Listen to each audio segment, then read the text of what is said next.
जो जीवन है उस जीवन पे वो प्रकाश डाले। मैं वैद राज्यों के बारे में बहुत ज़्यादा जानता हूँ। एक ही शब्द तो ये है कि यदि वैद राज्य का सच में जीवन परिचय यदि देने लग जाए और जितनी प्रशंसा करें, वो नौकरी में रहे, इस संसार में वो 88 वर्ष की अपनी यात्रा पूरी करके, जीवन लीला पूरी करके हमारे बीच से चले गए। मेरे तो श्री राम जी पूजनीय भ्राता श्री, धर्म प्रतीक भ्राता श्री थे। भले आज उनके बुढ़ापे में जाने के उपरांत 17 दिन के बाद 17वीं अर्थात यज्ञ कहिए किया हुआ है, और हजारों की संख्या में जो नर नारी हमारे मध्य आए हैं, उनके दर्शन हुए हैं। पर मैं ये कहूँगा, जैसे उनकी दाढ़ी थी, उन्होंने अपनी दाढ़ी पर और अपने समेत वस्त्रों पर कभी कोई दाग नहीं लगने दिया। 3 ही गुण हैं, रजो, तमो और सतो। और आपको इनके बारे में, क्योंकि मैं विद्वानों के बीच में, द्विजों के बीच में जो मेरे मुखारविंद से बोल रहा हूँ, तो मैं यहाँ कहूँगा कि जो सात्विक अर्थात जो सतोगुण है, सतोगुण का रंग सफेद होता है, सफेद, और तमोगुण का रंग काला होता है, और रजोगुण का जो साधु लोग पहनते हैं वो रंग होता है लाल, केसरिया। हमारे जो श्वेत वस्त्र होते हैं उसका परिचायक होता है सतोगुण। तो ऋषि राम जियों ने, मेरे भ्राता श्री जियों ने अपने सतोगुण पर कभी कोई दाग नहीं लगने दिया। उनका एक बेटा है, 3 पोत्र हैं।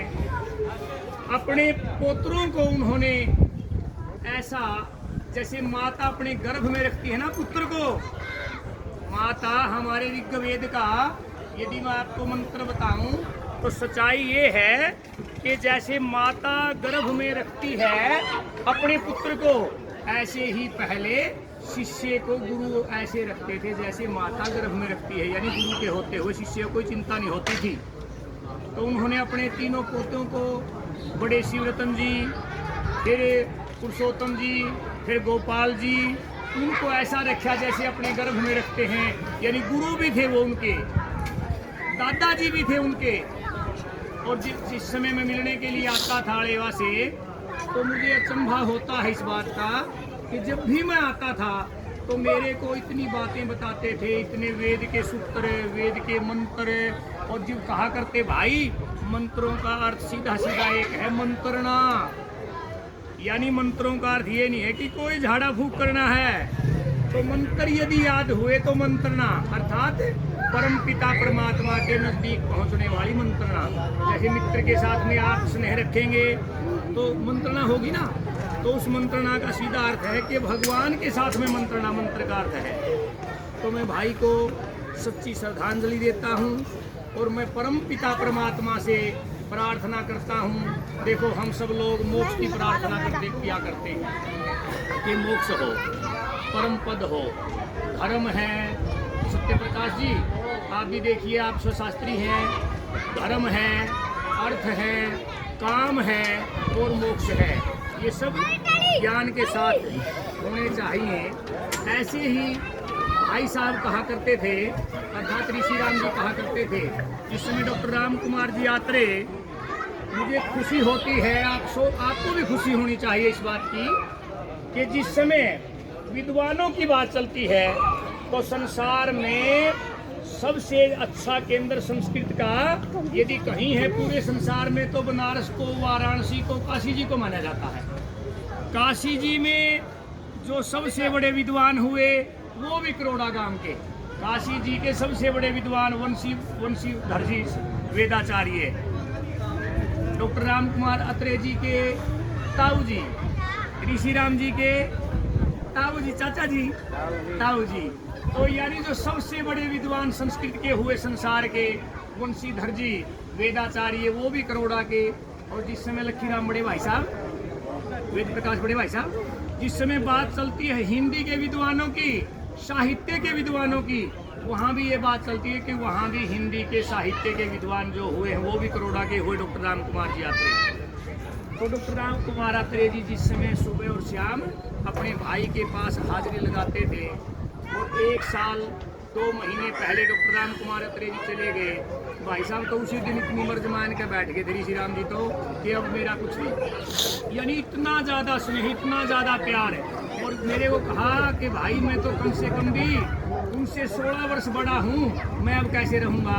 यानी मेरा कहने का अभिप्राय ये है कि ऋषि राम जी वेदाचार्य भी थे, ऋषि राम जी आचार्य भी थे, शास्त्रार्थ के माहिर थे। मैं तो ये कहूँगा मेरे साथ तो बहुत अच्छी अच्छी बातें करते थे। अब जो भी वक्ता मेरे बाद में आए, मैं उनके लिए भी कुछ छोड़ना चाहूँगा ना, तो मैं कहना चाहता हूँ कि मेरी तरफ से मोक्ष की प्रार्थना नहीं, मैं ये कह रहा था, मेरी तरफ से वेद प्रकाश जी मोक्ष की प्रार्थना नहीं, मैं तो ये कहूँगा कि डॉक्टर राम कुमार आत्रेय जैसे, ऋषि राम जी, ऋषि वैदराज जैसे व्यक्ति आपके समाज में बार बार उत्पन्न होने चाहिए, बार बार आने चाहिए। ऐसे लोग यदि बार बार यहाँ आएंगे पृथ्वी पर अवतरण के साथ, मैं तो ये कहूँगा कि हमारा समाज भी सुधरेगा। हमारा भारतीय समाज को सर्वोपरि रखने के लिए ऐसे लोगों की ज़रूरत होती है। तो मैं परमपिता परमात्मा से प्रार्थना करता हूँ कि परमपिता परमात्मा उनको सद्गति प्रदान करें, और परमपिता परमात्मा श्री ऋषि राम जी ऋषि को अपने चरणों में स्थान दें। और वही बात है कि बहुत अच्छी जगह उनको मिले, और जहाँ भी मतलब वो कभी आएँ तो हमारे कहीं भी उनकी जहाँ भी आत्मा है, जहाँ वो सुन रहे हैं, मैं साष्टांग प्रणाम के साथ उनके चरणों में लेट करके परमपिता परमात्मा से प्रार्थना करता हूँ कि हे परमपिता परमात्मा, श्री ऋषि राम जी ऋषि वेदाचार्य जी को, वैदराज जी को अपने चरणों में स्थान दें, और वो बार बार हमारे बीच में रहे, हमारा मार्गदर्शन करते रहे। क्योंकि मैं तो ये आप सब मानते हैं कि जब तक उनकी संतान है, जब तक उनका रक्त है हमारे साथ में, तो ये कहूँगा ये खून का रिश्ता है सबका आपस में। और जो खून का रिश्ता है तो वो तब तक जीवित हैं जब तक उनकी संतान, अर्थात 1 अरब 97 करोड़ साल से उनका जीव और हमारा जीव मिला हुआ है। और जब तक ये ब्रह्मांड रहे, 4 अरब 32 करोड़ साल तक वो हमारे बीच में रहें, हम उनके साथ रहें, और परमपिता परमात्मा के आशीर्वाद से वो हमारा मार्गदर्शन करते रहें। इन्हीं शुभ शब्दों के साथ ओम शांति शांति शांति। ओम शांति। अब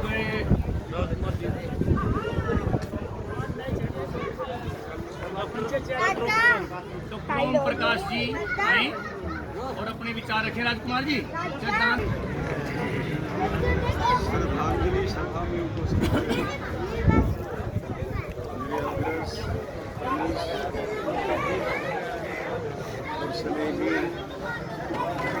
और सभी संबंधी,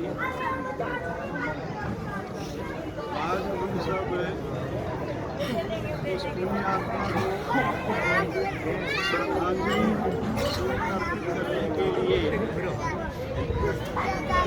एकत्रित होकर के इसकी उन्नति होती है।